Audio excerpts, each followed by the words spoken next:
ओम नमो गुरुदेवा नित्य घडो तुझी सेवा।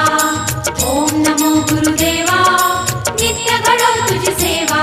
गुरुदेवा करुणा करा दयाळा।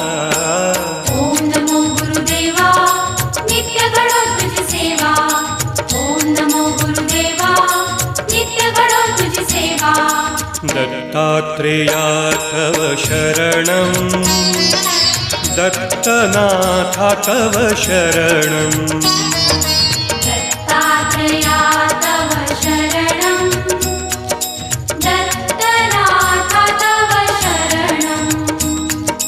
त्रिगुणात्मका त्रिगुणातीता त्रिभुवनपालक तव शरणं।